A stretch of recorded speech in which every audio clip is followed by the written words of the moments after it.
Ээжигээ аврахын тулд 3 аргатлыг хөнөөсөн хүү. 1985 оны хавар цагтан сэргийлэх байгууллагад нэгэн эмэгтэй бусдад хүчндүүллээ гэж гомдол гаргажээ. Мөн тэр шөнө нэг машин байрныхаа гаднаас алдагдсан гэх мэдээлэл ирэв.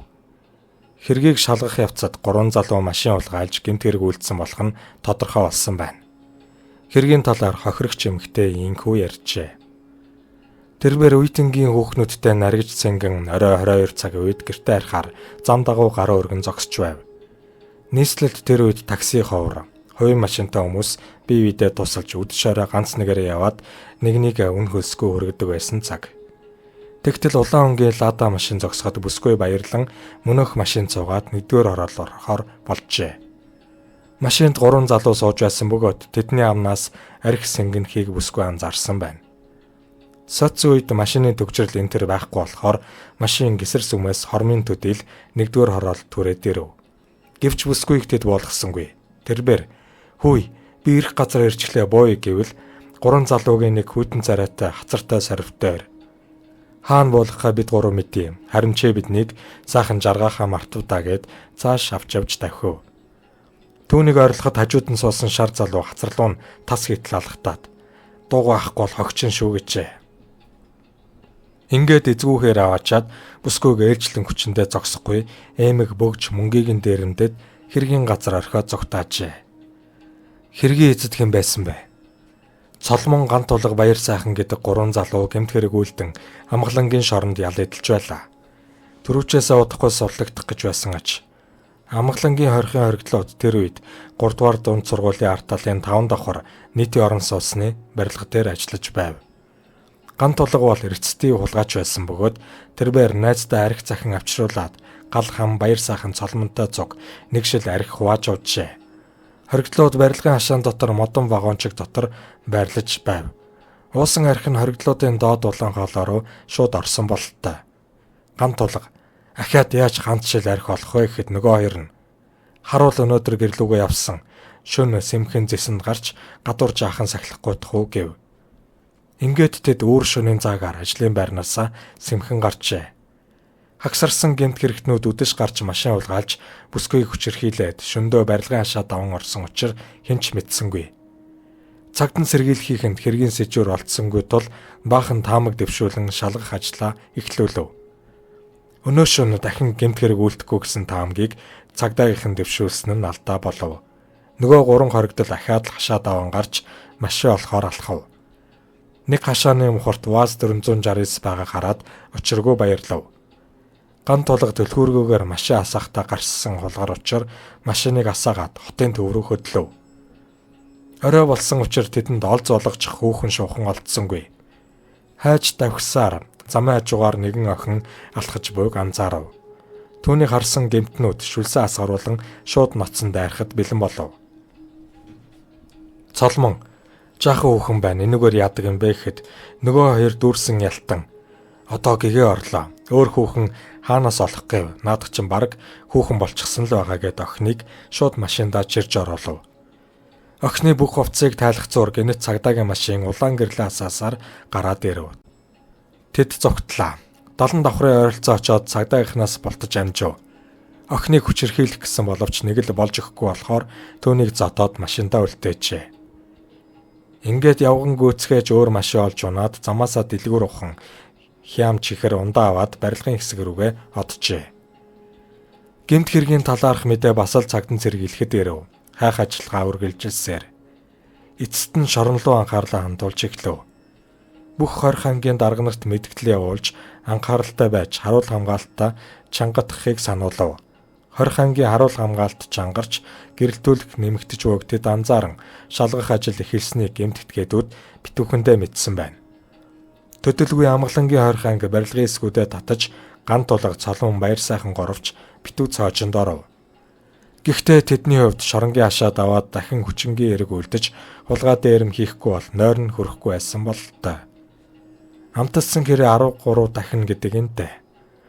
Ингээд сарын дараа гант тулгаар ахлуулсан 3 хоригдол 421-р ангийн арын хашааг даван наранд гарч ирэв.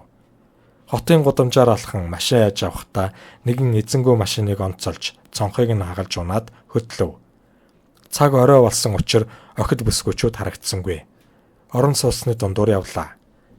Гэтэл ахмаг насны нэг эмэгтэй тор дүүрэн зүйл барьчихсан алхаж яваа харагдав.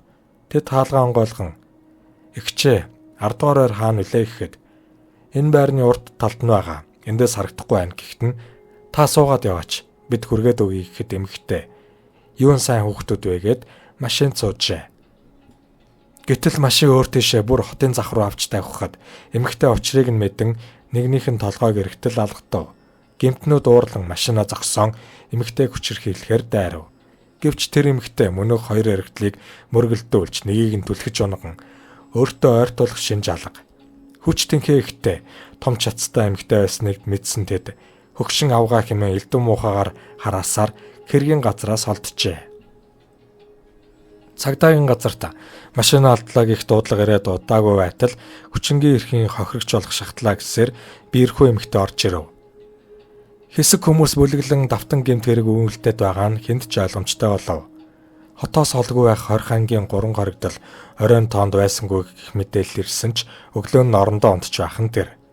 Шоронгоос гарах боломжгүй гэдэгт бат итгэсэн ангийн дарга нь "Та нар дутуу тоолсон байна" хэмээн хуйгуудаа хариуцлага тооцсон болоод өнгөрчээ. Харуул хамгаалалт эрс чангарч өдөртөө төдийгүй шөндөө тоо авдаг болсон учраас гэмт хэрэгтнүүд гарах боломжгүй тав хонлоо. Тэсвэр алдсан 3 6 дахь өдрийн орой бэлтгэсэн нөхөөрөө гарч цааш зооны хашаа даван гарч ирэв. Мөрөд тасарсан хойно нэг байрны гадаа ГАЗ 24 машинд нэг хүүхэн 10 орчим насны хүүтэйгээ хэн нэгнийг хүлээн сууж байлаа. Тэд шууд очиж машиныг нь жолоодан авч зогтов.